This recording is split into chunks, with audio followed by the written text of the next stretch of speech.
Assalamualaikum warahmatullahi wabarakatuh. Pada bab 2 ini saya akan membahas tentang definisi dan tujuan konseling pasien dalam apotik. Tujuan dari pembelajaran ini diharapkan mahasiswa mampu membedakan istilah konseling pasien, konsultasi dan edukasi pasien. Yang kedua, mahasiswa diharapkan mampu menyebutkan tujuan konseling dan edukasi yang ingin dicapai dari konseling pasien di dalam apotik. Kemudian yang ketiga, diharapkan mahasiswa mampu menjelaskan perbedaan antara berbagai model hubungan pasien dan penyedia layanan. Yang keempat, mahasiswa bisa menjelaskan pendekatan andragogi dalam edukasi orang dewasa yang diaplikasikan pada konseling pasien. Dan yang kelima, diharapkan mahasiswa mampu mendefinisikan konseling pasien di dalam apotik. Ketika apoteker berbicara tentang konseling pasien, pastinya mereka akan sering menyebutkan berbagai macam kegiatan. Ada berbagai macam perspektif apoteker dalam menanggapi pengertian konseling pasien. Nah, misalnya untuk beberapa apoteker, konseling pasien hanya mencakup pemberian informasi obat saja. Sedangkan ketika kita tanya kepada apoteker lain, maka mereka memaknai konseling itu berarti mengedukasi pasien tentang pengobatan dan penyakit pasien. Kalau kita tanya kepada apoteker lain lagi, maka mereka ada yang memaknai bahwa konseling pasien itu merupakan keterkaitan atau menyangkut berbagai kegiatan yang lebih luas untuk menolong pasien. Nah, untuk membedakan mana pengertian yang benar, maka ada beberapa subbab yang nanti akan saya jelaskan, yang yaitu terdiri dari pengertian konseling, dasar teoritis konseling pasien, kemudian definisi konseling dalam apotik, tujuan bantuan pada konseling pasien di dalam apotik.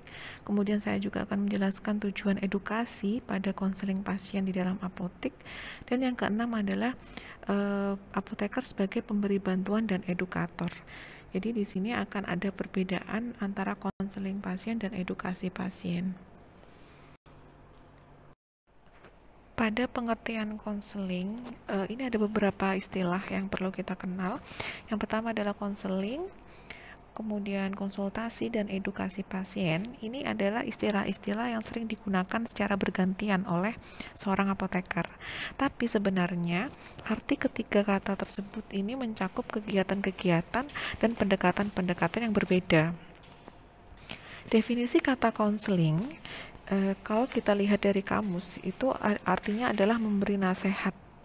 Kemudian, tetapi kata ini juga bisa menyatakan secara tidak langsung itu adanya diskusi timbal balik dan pertukaran opini.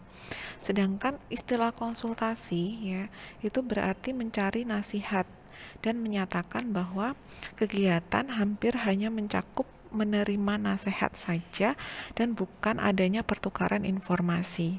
Jadi di sini komunikasinya bersifat satu arah. Kemudian istilah edukasi ini merupakan kegiatan yang melibatkan bidang interaksi yang sedikit berbeda. Di dalam kamus, edukasi itu didefinisikan sebagai pembelajaran dan pengembangan untuk memberikan keterampilan dan pengetahuan. Nah, istilah konseling dan edukasi ini tentunya berbeda ya. Kita ambil contoh misalnya dalam teori konseling, dalam banyak hal itu konseling biasanya dianggap sama dengan psikoterapi, di mana konseling dan psikoterapi itu meliputi kegiatan yang sama tetapi memiliki penekanan pada area yang berbeda. Keduanya sama-sama mendengarkan, sama-sama bertanya, mengevaluasi, menginterpretasi, memberi dukungan, menjelaskan, menginformasikan, menasihati, dan memerintah. Tetapi penekanan utama dalam psikoterapi ini adalah mendengarkan, sedangkan penekanan konseling pada kegiatan mendengarkan dan menginformasikan ini sama-sama besarnya. Jadi yang membedakan adalah pada penekanannya. Kalau psikoterapi itu hanya mendengarkan, sedangkan pada konseling itu kita mendengarkan dan menginformasikan. Sedangkan ketika kita berbicara tentang teori edukasi ini mengandung arti yang jauh lebih besar daripada sekedar memberikan pengetahuan. Edukasi itu merupakan perubahan pada seseorang yang mempengaruhi pengetahuan, sikap, dan perilaku sebagai hasil dari pembelajaran dan belajar. Jadi ada perubahan gaya hidup yang diciptakan oleh pasien itu sendiri. Jadi dari pembahasan tersebut terlihat bahwa adanya perbedaan makna antara edukasi dan konseling, di mana konseling ini lebih mengarah pada psikologi dan juga mengarah pada kegiatan yang bertujuan untuk mengedukasi pasien. Sebagai contoh, misalnya ketika ada seorang pasien datang ke apotek kemudian meminta informasi tentang bagaimana cara menggunakan alat pemantau gula darah, maka yang dijelaskan ini adalah sebagai informasi penggunaan. Jadi ini bisa dikategorikan sebagai edukasi saja. Namun hal ini bisa menjadi konseling jika hal ini bisa atau komunikasi dan informasi yang diberikan kepada pasien ini bisa mengarah pada psikologi. Nah, ini nanti akan bisa menjadi suatu konseling, bukan edukasi lagi.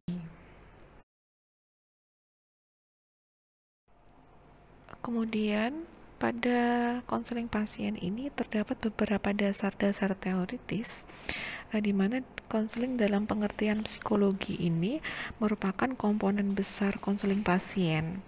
Oleh karena itu, akan sangat bermanfaat bila kita memahami beberapa dasar teori konseling. Di mana di sini ada 5 teori dan pendekatan. Yang pertama adalah teori perilaku, kemudian teori perilaku kesehatan, kemudian pendekatan kemanusiaan pada konseling, teori konseling elektik, dan model pengambilan keputusan terapi. Ketika kita berbicara tentang teori perilaku, ini artinya adalah merupakan modifikasi dari perilaku kognitif, di mana perilaku kognitif ini meliputi pengalaman seseorang seperti konsepsi, kemudian ide, kemudian keyakinan dari orang itu sendiri, pikiran, harapan, prediksi, atau kualitas karakter. Nah, ini yang membentuk dari perilaku seseorang.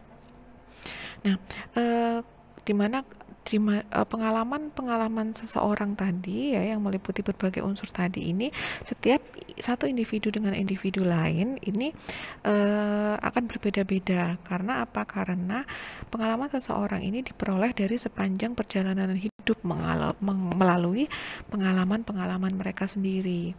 Nah, kalau misalnya kita aplikasikan pada teori konseling, maksud dari teori perilaku ini adalah tentang persuasi dan argumentasi. Misalnya, pasien itu memiliki asumsi yang salah, kemudian simpulan yang tidak rasional, adanya kesalahpahaman seseorang. Nah, ini dalam konseling ini akan diubah sehingga orang yang berpikir kemudian merasa dan bertingkah laku yang seperti ini akan diubah untuk menjadi sesuatu yang benar. Jadi pada prinsipnya ketika menjelaskan kepada pasien alasan cara pemakaian obat dan bagaimana obat akan mempengaruhi kondisi penyakit, nah ini apoteker harus berusaha mengubah pemikiran pasien tentang kegunaan obat dan pentingnya kepatuhan. Nah, perubahan pemikiran pasien ini diharapkan dapat menghasilkan perubahan perilaku dalam meminum obat menjadi perilaku yang lebih baik lagi daripada yang sebelumnya.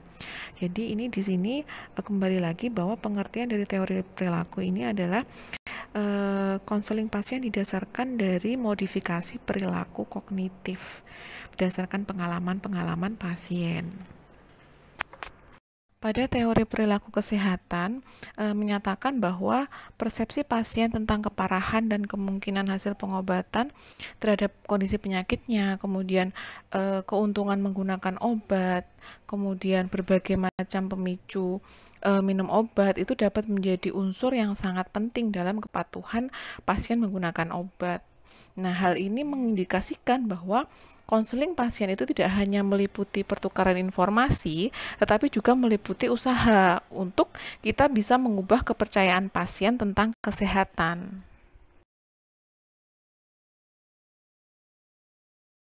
Pada pendekatan kemanusiaan pada konseling ini ada beberapa gambaran yang mana dari kesemua gambaran ini ketika kita memberikan konseling kepada pasien itu kita sebagai seorang apoteker harus bisa menyadari bahwa pasien itu bukan hanya sekedar bertindak saja, ya, tapi kita juga harus menyadari bahwa pasien ini juga akan berpikir tentang penyakitnya dan memiliki perasaan yang kadang tidak stabil. Nah, ketika ada pasien yang tidak patuh ya terhadap pengobatannya, maka seorang pasien ini bukan hanya sekedar berperilaku tidak mau menggunakan obat saja, tetapi pasien juga tidak patuh karena mungkin pikiran, mungkin perasaan pasien tersebut tentang sakitnya dan penggunaannya. Maka solusinya dalam memberikan konseling, apoteker harus memperhatikan perasaan dan pikiran pasien. Dalam pendekatan ini ada dua perspektif yang diperhatikan. Yang pertama adalah pendekatan konseling yang berpusat pada orang, dan yang kedua perspektif yang berpusat pada pasien. Kalau misalnya kita berbicara tentang konseling yang berpusat pada orang, maka pendekatan ini didasarkan pada pendapat bahwa manusia itu secara alami akan menumbuhkan aktualisasi dirinya. Jadi dia bisa melakukan sesuatu, mengembangkan sesuatu sesuai dengan kapasitasnya. Ya, jadi pada pendekatan ini kita menganggap bahwa seseorang itu mampu menyelesaikan masalahnya sendiri, ya. Nah, jika kita menggunakan pendekatan ini, maka apoteker membantu pasien dalam hal lebih ke mendapatkan manfaat terbesar terapinya dengan membantu menumbuhkan perspektif pasien bahwa mereka merasa mampu mengontrol penggunaan obat sendiri. Dengan kata lain, apoteker harus bisa membantu pasien dalam mengidentifikasi dan menyelesaikan masalah pasien itu. Kemudian perspektif yang kedua adalah perspektif pada yang berpusat pada pasien. Nah, pada perspektif ini apoteker dalam melakukan konseling pasien itu harus meluangkan waktu sesuai dengan yang dibutuhkan oleh setiap pasien dan menunjukkan sikap membantu selama berinteraksi dengan pasien. Dan teori konseling elektik. Nah, pada teori ini fokusnya adalah pada proses membantu. Teori ini mengasumsikan bahwa manusia itu bertanggung jawab atas perilaku dan keadaannya, bahwa pada dasarnya manusia itu mampu menyelesaikan masalahnya sendiri. Pada teori ini ada 3 tahap yang harus dilewati. Yang pertama adalah mengklarifikasi masalah. Jadi kita menyelidiki pandangan orang tersebut itu tentang masalahnya seperti apa. Kemudian yang kedua, menetapkan sasarannya. Jadi memperoleh gambaran tentang masalah orang tersebut, kemudian menetapkan sasarannya apa yang bisa kita bantu untuk mengatasi masalah pasien tersebut. Kemudian yang ketiga adalah membantu melaksanakan tindakan. Jadi dengan kata lain, kita sebagai seorang apoteker membantu orang tersebut merencanakan cara untuk mencapai sasaran yang ditetapkan. Bisa dengan cara melaksanakan sasaran tersebut seperti apa. Kemudian baru kita pada akhirnya mengevaluasi apa yang dilakukan oleh pasien itu seperti apa.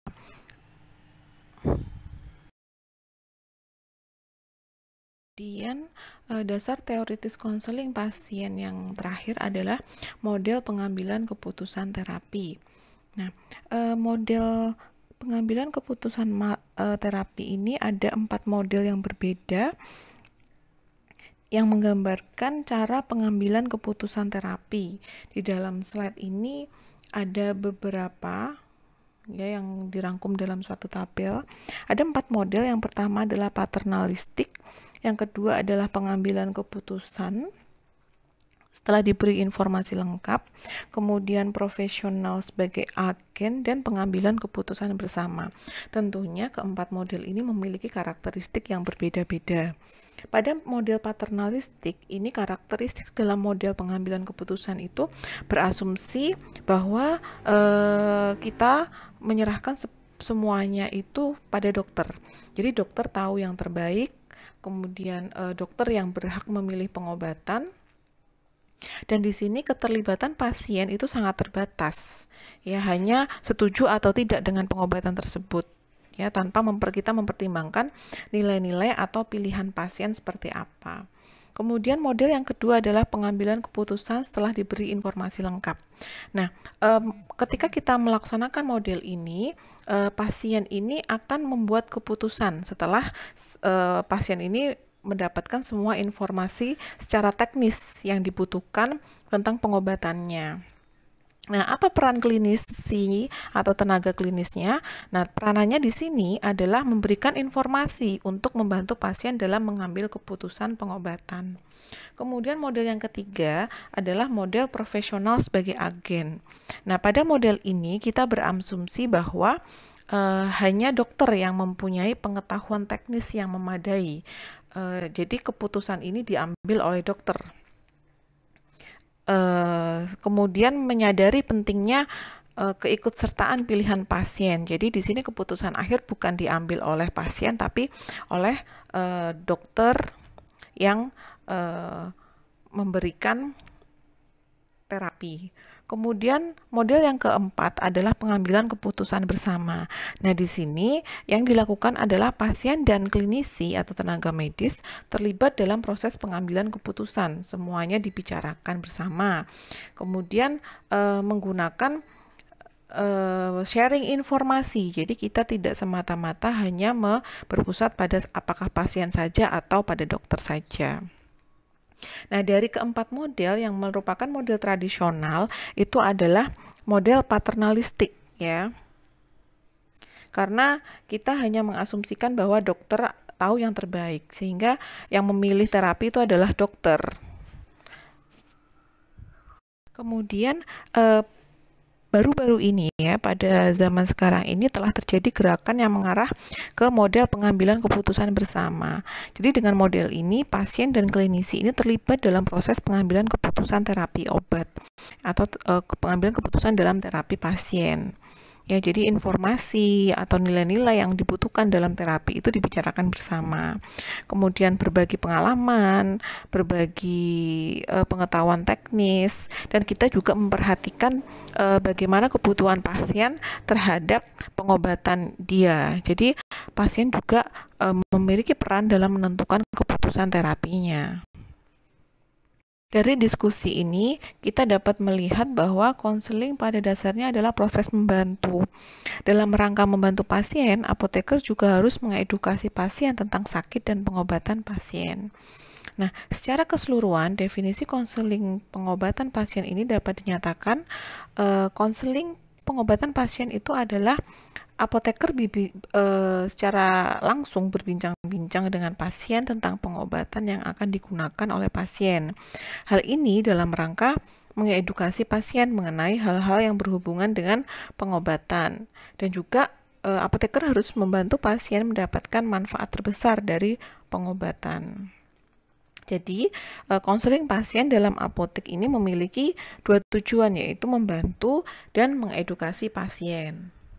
Kita mengetahui bahwa konseling pasien dalam apotek itu memiliki dua tujuan, yaitu membantu dan mengedukasi. Nah, sekarang saya akan menjelaskan tentang secara spesifik tujuan kita memberikan bantuan terhadap pasien itu seperti apa. Jadi ada beberapa tujuan dalam hal kita memberikan bantuan, ya. Yang pertama adalah membangun hubungan dengan pasien dan mengembangkan kepercayaan pasien terhadap apoteker. Kemudian yang kedua, menunjukkan perhatian dan kepedulian kita terhadap pasien. Kalau misalnya kita peduli terhadap pasien, otomatis pasien ini akan selalu nyaman berkonsultasi, kemudian diberikan konseling oleh apoteker tersebut. Itu sangat nyaman. Kemudian yang ketiga, membantu pasien dalam mengatur pengobatan. Jadi kita bisa membantunya dalam mengatur pengobatannya. Kemudian membantu pasien dalam mengatasi sakit yang diderita pasien. Jadi kita bisa sebagai wadah dalam hal pasien ini bagaimana rasa sakitnya. Nah, itu kita bisa bantu. Kemudian menghindari atau meminimalkan masalah yang berhubungan dengan efek samping atau efek merugikan dan ketidakpatuhan.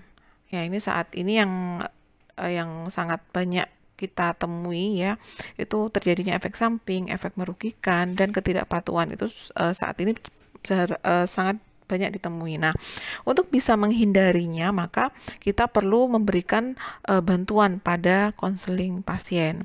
Kemudian mengembangkan kemampuan pasien dalam mengatasi masalah-masalahnya.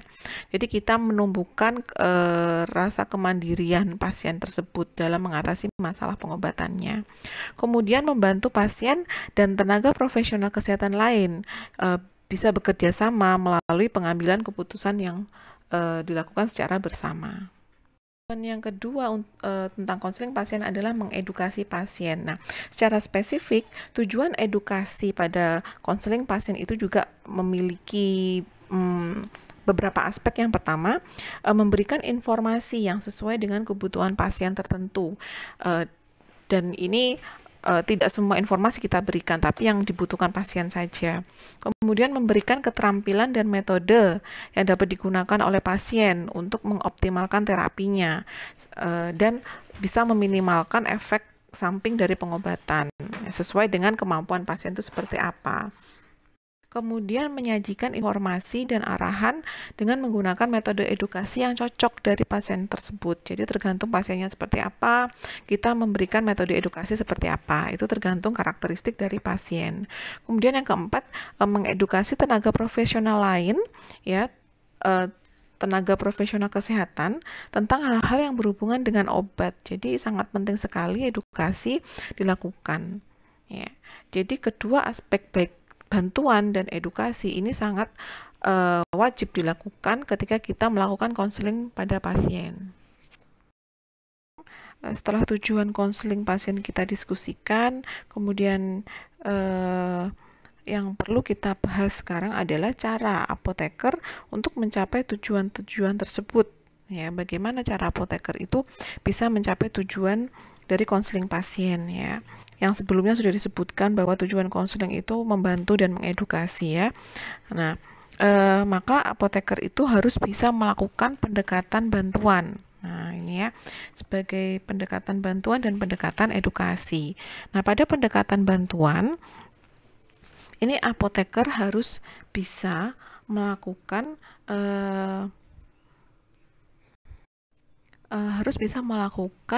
model bantuan, di mana model bantuan ini sangat bertolak belakang kalau kita bandingkan dengan model medis. Jadi ada dua model dalam pendekatan konseling. Yang pertama, yang dulu adalah model medis, kemudian saat ini berkembang menjadi model bantuan. Sekarang kita akan berikan perbedaan model medis dan model bantuan. Pada model medis, tenaga profesional kesehatan ini lebih berperan aktif, sedangkan pasien ini bersifat pasif. Ya. Kemudian dalam model bantuan itu malah baik pasien maupun tenaga profesional kesehatan itu berperan aktif. Kemudian pada model medis, dasar kepercayaan itu adalah anggapan bahwa tenaga profesional kesehatan ini memiliki keahlian dan kewenangan, sehingga rasa percaya ini sebagai respon otomatis oleh pasien bahwa oh tenaga kesehatan ini yang lebih tahu. Nah, seperti itu. Tapi dalam model bantuan itu kepercayaan tidak timbul secara otomatis pada tenaga kesehatan, tapi bertumbuh secara perlahan berdasarkan hubungan pribadi antara pasien dengan tenaga medis. Ya. Kemudian dalam model medis, tenaga profesional kesehatan ini mengidentifikasi masalah. Setelah diidentifikasi, mereka juga menganalisis informasi, menentukan diagnosa, dan memberikan petunjuk tentang hal-hal yang harus dilakukan untuk menyelesaikan masalah tersebut. Ya, jadi di sini pasien hanya bertanggung jawab untuk menjawab pertanyaan dan mengikuti petunjuk yang diberikan oleh tenaga medis. Sedangkan pada model bantuan, profesional kesehatan ini hanya membantu pasien menyelidiki masalah. Kemudian penyelesaiannya mungkin yang dilakukan. Jadi pasien ini lebih bertanggung jawab untuk menarik kesimpulan, kemudian pasien ini juga yang membuat keputusan dan memilih penyelesaian masalah yang mungkin bisa dilakukannya. Jadi tergantung kemampuan dari pasien tersebut. Nah, dari sini kita tahu bahwa pada model medis pasien itu sangat bergantung pada profesional kesehatan. Akibatnya apa? Akibatnya pasien harus kembali ke profesional kesehatan untuk menghadapi masalah jika masalah tersebut muncul di kemudian hari, ya. Sedangkan pada model bantuan, pasien bisa mengembangkan rasa percaya diri untuk mengatasi masalahnya tersebut. Berbicara tentang pendekatan edukasi, ada 4 konsep dasar yang menjelaskan kondisi dan proses belajar orang dewasa. Yang pertama adalah konsep diri, yang kedua adalah pengalaman, yang ketiga adalah kesiapan untuk belajar, dan yang keempat adalah perspektif waktu dan orientasi belajar. Nah, ini pendekatan-pendekatan yang perlu diperhatikan dalam hal kita melakukan edukasi kepada pasien. Yang pertama adalah konsep diri. Nah, pada konsep diri ini kita harus bisa tahu bahwa ketika mendidik anak-anak, hubungan yang terjadi antara guru dan pelajar itu bersifat satu arah, yaitu murid bergantung pada guru, ya, dan guru lebih dominan. Pada konsep diri konseling pasien itu orang dewasa cenderung marah bila diperlakukan seperti anak-anak dan menganggap hal tersebut sebagai sesuatu yang tidak dihargai, atau pasien tersebut mengasumsikan bahwa dia dipandang rendah atau justru malah dihakimi. Nah, akibatnya jika perasaan ini tercipta dalam benak pasien, maka mereka mungkin tidak mengikuti petunjuk pengobatan dan mungkin tidak mengakui ketidakpatuhan, kemudian kekhawatiran mengenai kondisi mereka karena takut ditertawakan atau dicereweti. Nah, ketika memberikan edukasi pada orang dewasa, hubungan antara guru dan murid itu harus mengembangkan hubungan saling membantu. Jadi di sini harus ada tercipta perasaan saling membantu. Nah, hal ini ditandai dengan adanya hubungan timbal balik dalam proses belajar mengajar. Jadi, dengan kata lain, apoteker itu harus bekerja sama dengan pasien untuk bisa menolong memecahkan masalah yang berhubungan dengan penyakit dan penggunaan obat. Kemudian pengalaman. Nah, kalau kita berbicara tentang pengalaman, orang dewasa itu mengakumulasi sangat banyak pengalaman sepanjang hidup mereka, ya. Dimana pengalaman ini akan berpengaruh terhadap cara memandang dan menginterpretasikan pengalamannya, ya, serta cara mereka dalam memperlakukan informasi baru yang mereka peroleh. Dalam hubungannya dengan penyakit dan pengobatan, pasien ini mungkin punya keyakinan tertentu, yang mana keyakinan ini muncul akibat pengalaman mereka sendiri di masa lalu, atau pengalaman orang lain yang mereka dengar. Sebagai contoh, misalnya seorang pasien mungkin di masa lalu pernah mengalami efek samping yang tidak mengenakan, ya, ketika menggunakan suatu obat, sehingga kemungkinan dia bisa ada perasaan enggan menggunakan obat-obatan, meskipun obat itu diresepkan untuk mengatasi kondisi yang mengancam jiwa. Nah, ini juga sangat merugikan dalam pengoptimalan terapi. Nah, ketika mengedukasi orang dewasa, apoteker harus dapat menggunakan pengalaman pasien ini sebagai salah satu sumber bantuan pembelajaran. Nah, hal ini dimungkinkan dengan menggunakan teknik komunikasi dua arah, seperti diskusi kelompok mungkin, atau simulasi, atau kita mungkin bisa bermain peran, atau sesi latihan keterampilan misalnya. Nah, penggunaan berbagai teknik ini, ya, kalau kita bandingkan dengan hanya memberikan ceramah saja, itu sepertinya akan lebih efektif, ya. Pendekatan edukasi konsep ketiga adalah tentang kesiapan belajar. Nah, materi yang perlu dipelajari orang dewasa itu biasanya adalah hal-hal yang mendesak, ya, yang penting dalam kehidupan sehari-hari mereka biasanya. Nah, hal ini tentu saja juga terjadi dalam bidang farmasi. Contoh, misalnya pasien mungkin perlu belajar bagaimana menggunakan inhaler, ya, atau bagaimana mengatasi penyakit sambil terus bekerja dan berpartisipasi dalam kegiatan sosial lain misalnya, ya. Nah, orang dewasa itu bersedia apabila mereka merasa perlu mempelajari suatu bidang tertentu. Misalnya tentang konteks kesehatan. Nah, ini saat ini di masyarakat Indonesia sering ya, orang ketika kita tahu komunitas itu pasti dibicarakan kalau orang dewasa itu kan tentang pengobatan, entah itu pengobatan tradisional maupun pengobatan secara medis gitu ya. Nah, dengan begini itu orang dewasa akan bisa menentukan apa yang mereka perlu tahu ya. Misalnya cara menggunakan inhaler. Nah, kalau misalnya mereka butuh, maka mereka akan mau mempelajarinya bagaimana cara menggunakan inhaler. Kemudian mereka juga akan tahu kapan mereka ingin belajar tentang hal itu, ya kan? Misalnya ketika mereka menebus resep mungkin, atau pada di lain waktu saat mereka punya waktu untuk berbicara.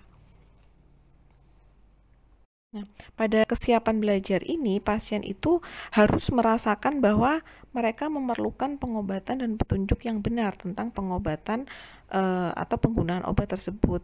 Baru biasanya mereka siap untuk belajar, ya. Nah, daripada bersikap memerintah dengan memberikan petunjuk-petunjuk. Nah, kalau kita perhatikan dengan kesiapan belajar ini, apotekernya itu harus berperan sebagai orang atau sebagai narasumber yang membantu pasien menemukan kebutuhan belajar pasien. Jadi kita lebih membantu dalam kapan mereka butuh dalam belajar. Nah, ini yang dibutuhkan dalam hal kita menerapkan konsep edukasi berdasarkan kesiapan belajar. Kemudian selanjutnya adalah konsep perspektif waktu dan orientasi belajar. Nah, pada perspektif ini atau pendekatan ini, edukasi orang dewasa ini meliputi hal-hal yang berhubungan dengan kehidupan yang sedang dijalani orang tersebut, ya, dan lebih berfokus pada masalah. Nah, biasanya apoteker ini melakukan diskusi dengan pasien, dan apoteker harus dapat menghindari pemberian informasi yang berlebihan yang tidak sesuai dengan pasien tersebut, ya. Sebagai contoh misalnya anjuran agar pasien tidak mengoperasikan mesin yang berbahaya, ya. Nah, padahal yang kita ajak bicara ini pasien berumur atau berusia 80 tahun. Nah, informasi ini kan akan sia-sia ketika kita berbicara dengan seorang nenek yang mungkin berusia 80 tahun. Jadi, dalam konteks ini apoteker harus bisa memberikan informasi yang berguna saja. Jadi, menyesuaikan dari pasien itu seperti apa. Demikian bab definisi dan tujuan konseling pasien dalam apotek yang bisa saya paparkan. Dari bab ini, kalau kita rangkum itu mendefinisikan tentang konseling pasien dalam apotek, ya, serta tujuan dan pendekatan konseling itu seperti apa. Jadi menekankan bahwa pasien itu adalah pusat dari pendekatan konseling antara apoteker dengan pasien. Oleh karena itu, pesan saya, apoteker harus berusaha memahami pandangan pasien tentang sakitnya dan penggunaan obatnya. Ya. Demikian, sampai jumpa pada bab selanjutnya, yaitu tentang memahami kebutuhan, harapan, dan pilihan pasien. Terima kasih. Wassalamualaikum warahmatullahi wabarakatuh.